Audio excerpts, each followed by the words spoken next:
ও B একত্রে সম্পূর্ণ কাজটি করবে কত দিনে? দেখো এ হাফ অংশ করে 5 দিনে, তাহলে এ টোটাল অংশ করবে কত দিনে? 10 দিনে।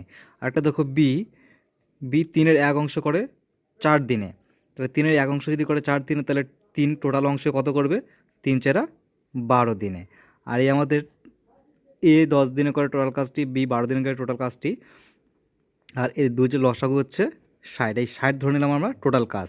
এবার দেখো এ টোটাল কাজটি করতে সময় নেয় 10 দিন, আর টোটাল কাজটির কত অংশ? 60 অংশ।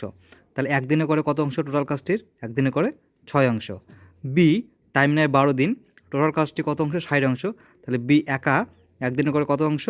5 অংশ। আর দুজনে মিলে যদি করে তাহলে একদিনে কত অংশ করবে? 11 অংশ। এ বি দুজনে 11 অংশ করতে সময় লাগছে 1 দিন, তাহলে 60 অংশ করতে কত সময় লাগবে? 60/11 দিয়ে ভাগ। ভাগফল দাঁড়ালো 5 × 5 = 11, অ্যান্সার হয়ে যায় অপশন ডি।